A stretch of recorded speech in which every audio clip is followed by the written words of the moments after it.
This is Public Occurrences, both foreign and domestic. And now your host, Michael O'Fallon.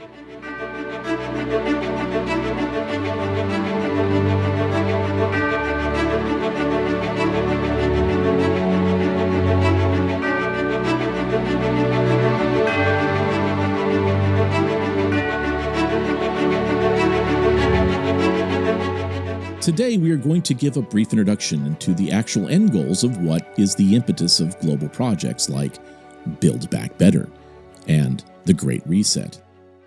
And the end goal is called the Fourth Industrial Revolution.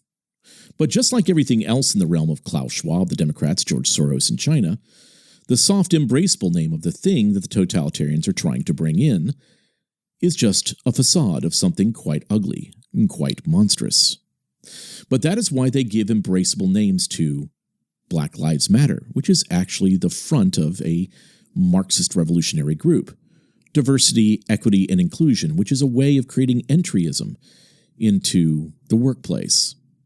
The Great Reset, which is a way to reset all of our systems, to end capitalism, and to move us into a totalitarian state. And the Fourth Industrial Revolution. Well, we are in the process of being coerced through a human metasystem transition. And metasystem transitions are events representing the evolutionary emergence of a higher level of organization through the integration of subsystems into a higher metasystem. And metasystems are generally understood first through mediums of communication that work as functions of control, like language, let's say. And so if you would like to be able to start taking apart someone's language or the meanings behind words, then you deconstruct. The same would be the case with writing, speaking, or reading.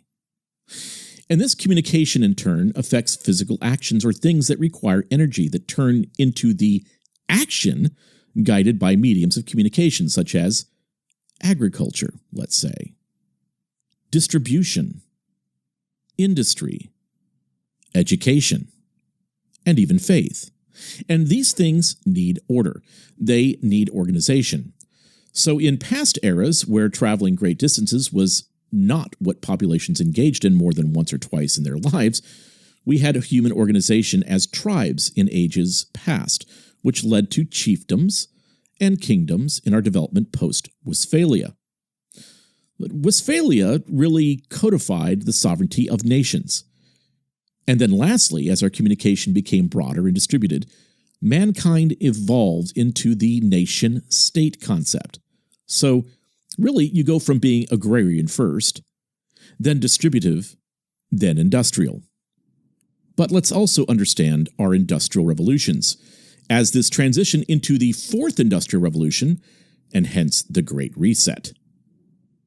Like the First Industrial Revolution's steam power factories, the Second Industrial Revolution's application of science to mass production and manufacturing, the use of gas and oil to run things, the Third Industrial Revolution's start into digitization. Well, the Fourth Industrial Revolution's technologies, such as artificial intelligence, genome editing, augmented reality, robotics, 3D printing, but also the transition of humans. The merging of humans with technology. And not just the use of technology, but the actual synthesis of humans and technology. It will also rapidly change the way humans create, exchange, and distribute economically. And as occurred in the previous revolutions that we've just spoken of, it's going to profoundly transform our institutions, our industries, and us individually. More importantly, this revolution will be guided by the choices that people are going to make today. Because the Fourth Industrial Revolution heralds a series of social, political, cultural, and economic upheavals that will unfold over the 21st century. Building on the widespread availability of digital technologies that were the result of the Third Industrial or Digital Revolution, the Fourth Industrial Revolution will be driven largely by the convergence of digital, biological, and physical innovations. Everything will be forced to change. All systems in the past, economic systems, our systems of communication, Well, all of those are obsolete, and they must bend the knee of submission to the new systems. And hence, to achieve this, all old systems will be declared corrupt, racist, possibly broken. Well, the fourth industrial revolution is distinguishable from the third because it is where the human being meets with the cyber world, where technology and people are not distinct. We are not separate. Well, we had the personal computer and we had a life, if you remember back in the 80s and 90s and even early 2000s. But now we've transitioned to an age where our devices and sensors will become an extension of us. Because, as I've said in the past many times, Facebook is an extension of us. Twitter is an extension of us. Our phones are an extension of you and me. Our smartwatches are extensions of who we are and what we do. This fourth industrial revolution has the same triggers as the third revolution, but it's where cyber meets human this time. It's the same in businesses. It's the same in the workplace. Everything gets integrated, customized, and smart automated. And if you are listening, by the way, right now, you will have to excuse the planes overhead. I am not home, and I'm in some place where I'm just underneath a jetway. But back to the subject, the Industrial Revolution 4.0 automates complex tasks. It is the age of the Internet of Things and cloud computing. So, where the first three, what you would call revolutions, were mainly about empowering organizations, almost all innovation in the last few years has been driven by the consumer and is now really about changing organizations. And when I say organizations, I don't just mean businesses. I also mean nations, nation-states. So when we look at the changes that are taking place, this next properly called revolution will be in an invisible world. So far, there are three main revolutions that have all been very visible. We could see the tablets, the iPhones, the wearables.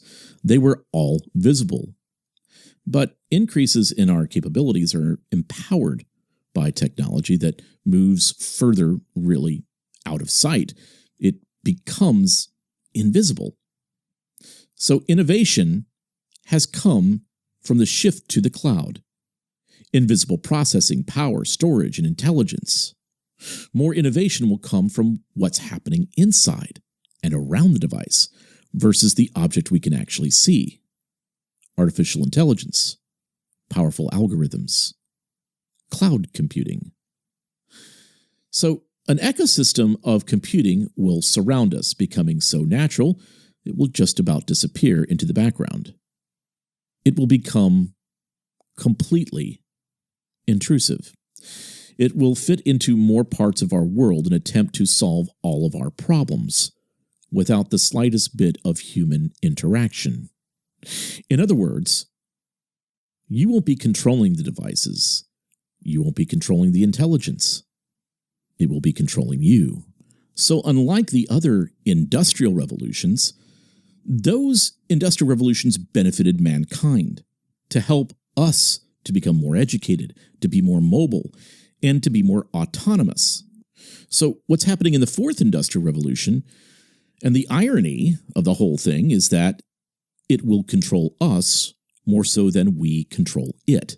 It will work seamlessly with itself, and we must learn to work within our new digital master that will need totality, sort of a digital totalitarianism, to operate properly.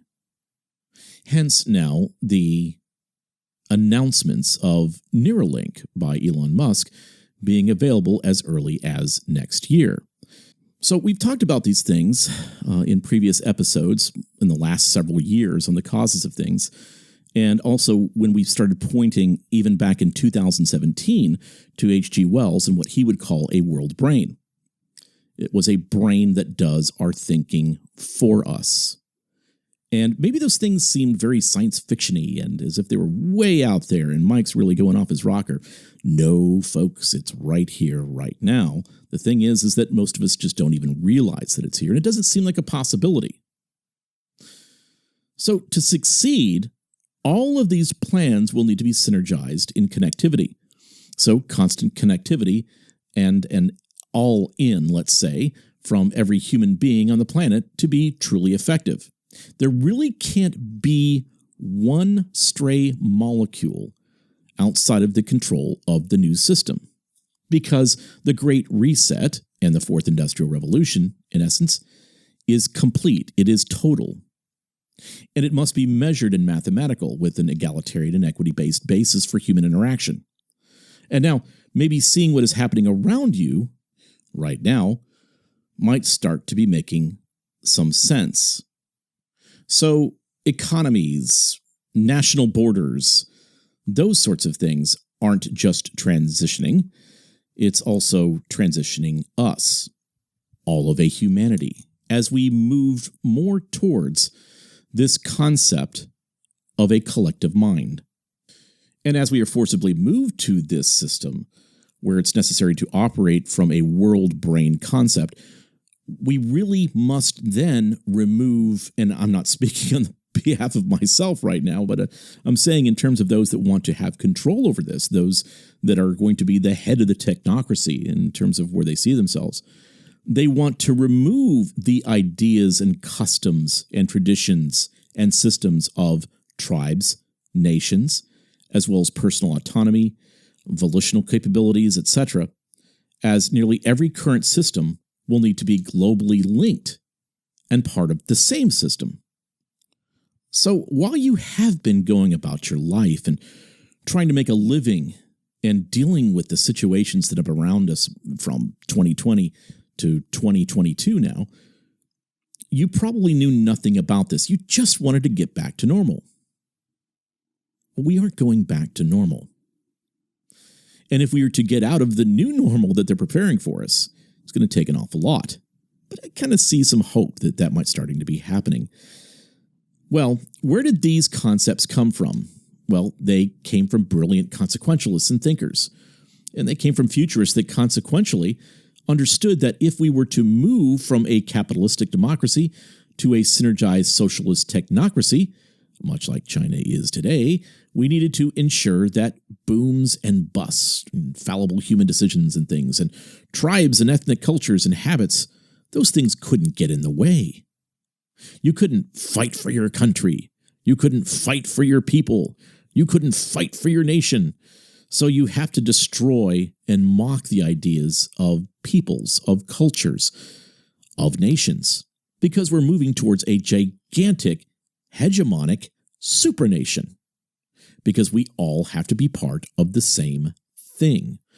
That's been the whole point of multiculturalism that's brought into hegemonic cultures, to break them up, to shatter them, to break them into bits. So then you can at some point mold them together into a monoculture. But it really also is a lot more than just advancing through the free market of ideas that are then embraced by individuals who want to exercise greater individual autonomy. And they want to, of course, then also flex greater individual wealth for themselves. But the Fourth Industrial Revolution, as I said before in the beginning, is really misnamed. Because what is happening really is not an industrial revolution. It is a revolution, no doubt. But it really is an expertly marketed, with all the shine, polish, and applied intelligence of the greatest minds of propaganda the world has ever seen. It has brought together the largest corporations in world history. It has brought to the table all of the nations of the world. It has brought together, for years, as a matter of fact, the young leaders over the past 30 years that are now our current leaders, like Dan Crenshaw, Jacinda Ardern, who is the Prime Minister of New Zealand, Vladimir Putin, Angela Merkel, Sergey Brin, Emmanuel Macron, Larry Page, Mark Zuckerberg. All of these names that are the leaders in their respective fields of influence were all part of the same group at one time or another. And all these leaders in their own areas are part of something much different than another phase of industrial revolution. Because in the previous industrial revolutions, change occurred because of invention, because of innovation, and because of the great promise of the invention and innovation that was created. People gladly bought into the innovation and promise created in each one of the previous industrial revolutions, because the previous industrial revolutions benefited everybody, and they benefited as well. Capitalism, freedom, liberty, and advanced communication that then transitioned into a greater awareness and learning. And this promoted true tolerance and better understanding of our fellow man, because that isn't what the Fourth Industrial Revolution will do. In fact, the Fourth Industrial Revolution is purposed to bring about massive changes to the world around us. And the Fourth Industrial Revolution will change us, all of our nations. Nations will dissolve away in the Fourth Industrial Revolution. Constitutional agreements and rights will dissolve. Work will disappear.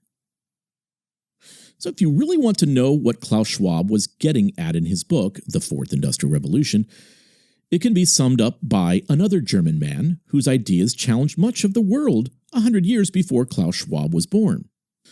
And here is what that man said 100 years before the birth of Klaus Schwab. Quote, "The philosophers have only interpreted the world in various ways. The point, however, is to change it." End quote. And the man that penned those words was a man named Karl Marx.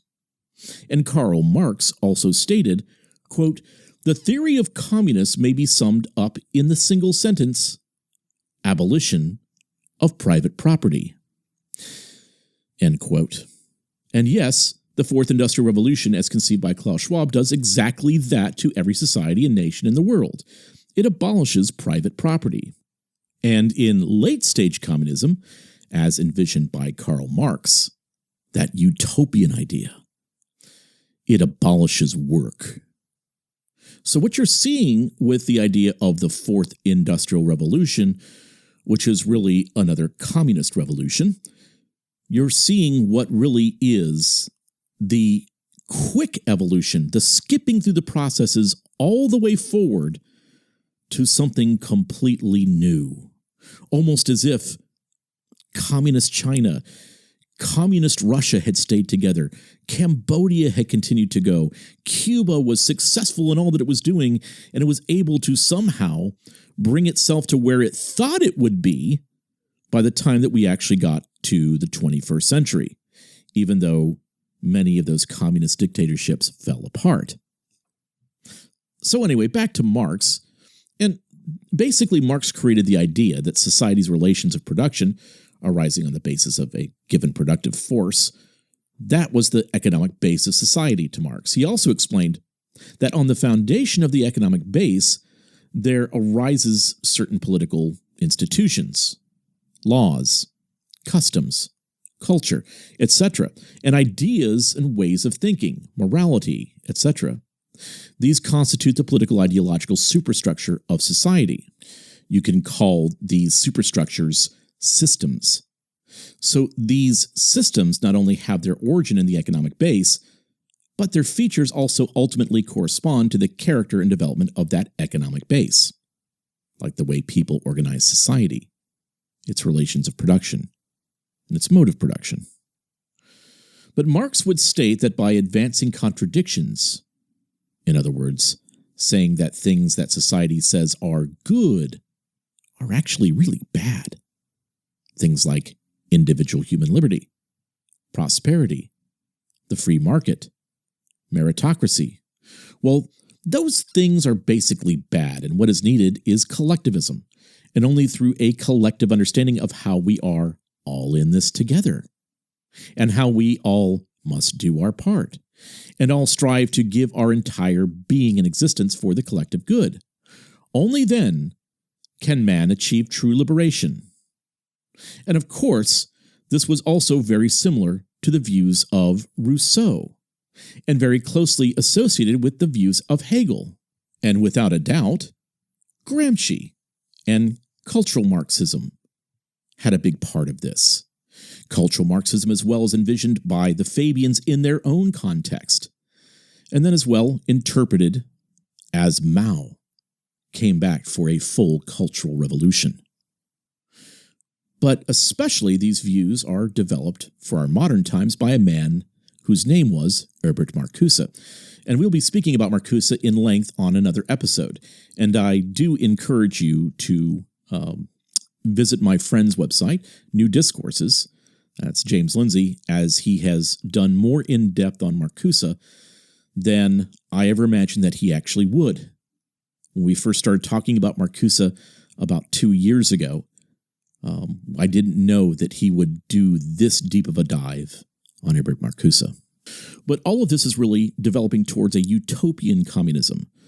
It's advancing through this system that we have referred to many, many times in the past called the dialectical process.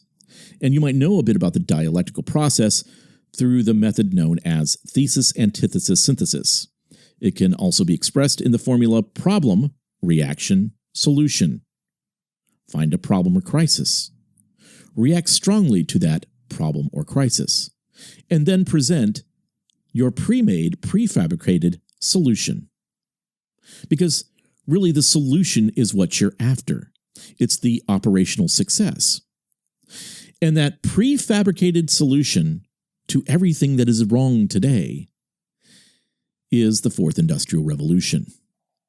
And what the neo-Marxists, the Hegelians, the apostles of Marcuse have done together is attempt to jump all the evolution needed in the dialectical process. You know, that constant move steadily, that real long march through the institutions that Rudi Dutschke had talked about. Let's skip all of that evolution that's necessary in the dialectical process, and let's really get to things in that utopia right now. So they want to shove the entire world into late-stage utopian Marxism with a fascist or corporatist fare, because you have to make sure that they're along for the ride too, that there's something in it for them. So it really isn't the Fourth Industrial Revolution.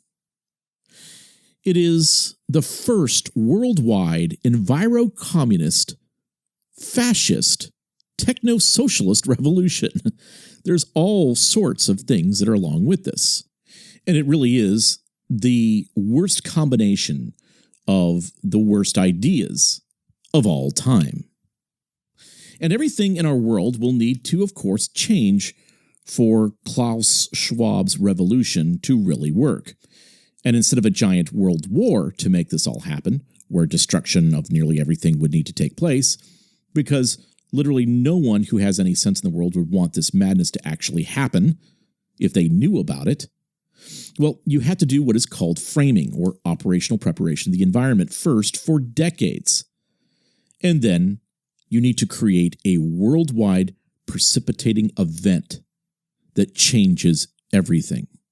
Instead of a massive destructive war, you create a great reset of the world.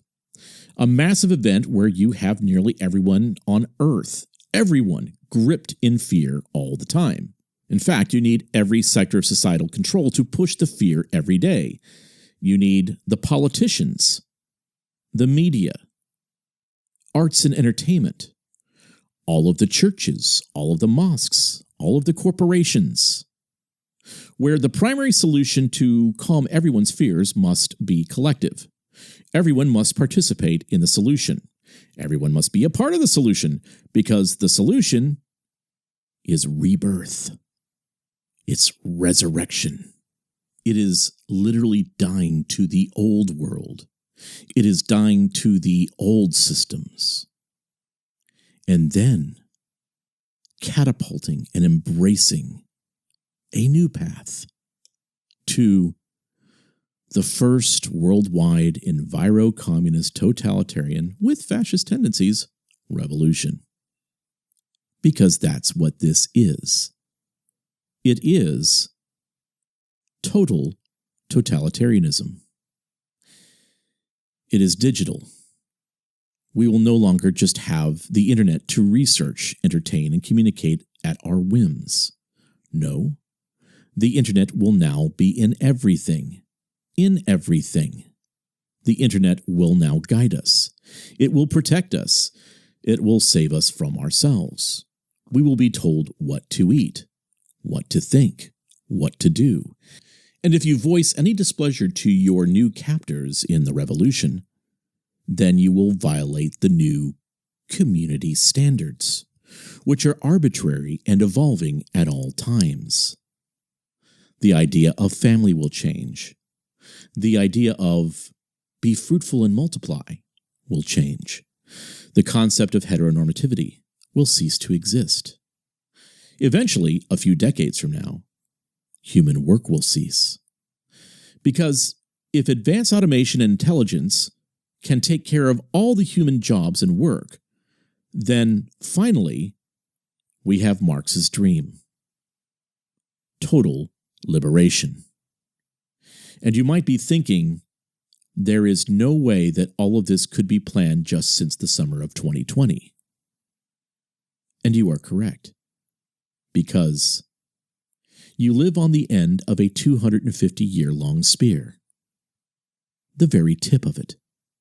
And to say the very least, this has all been discussed and talked through since the end of the First World War. The World War that the communists thought would spark the world's workers to revolt against their nations. Well, that didn't happen. Because as the new Marxists, the neo-Marxists, the cultural Marxists figured out that you couldn't just point out contradictions. And you also couldn't just seize the means of production. You also had to seize the culture. And that was going to mean a long, long march through each and every human institution. Through education, through corporations, through nations, through the arts and entertainment, through all of the media, and through faith. And that first example of this working was Mao, which then transitioned into Dengism under Deng Xiaoping, which is where a fascistic totalitarianism was embraced, and where American money, where American education and intelligence, where American-bred but technocratic ideology, and American technology was invested. China, to create the thing that we had to fight against.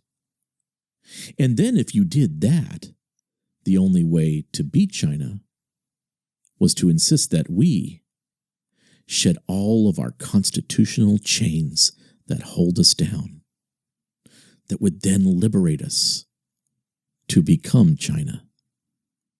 A China that now is already way, way ahead of the United States and Europe in creating the artificially intelligent, the worker-less utopia, the final stage of humankind. A humankind that will be transitioned into technology itself. And you'll be told that if we don't hurry up to become like China, if we don't do everything we can to rid ourselves of truck drivers, longshoremen, lawyers, educators, of salespersons, of laborers, and of course, anybody that opposes us, we got to get rid of them. Well, if we don't do that, we will lose to China. At the same time, we'll be told that we have killed the planet and that we must now completely disrupt and dismantle our nation's infrastructure. And so here we are, at the end of a 250-year-long spear. I will go into that into much greater detail in future episodes. And we will help you not just to prepare, but to resist and end this sick and twisted dream of the most reprehensible human beings in history. And ladies and gentlemen, this is the thing that we must rally around. That the American experiment, the experiment known as the United States and the U.S. Constitution, must become more than just an experiment. And truth, objective truth, must be at the very core. I'm Michael O'Fallon, and this has been Public Occurrences, both foreign and domestic.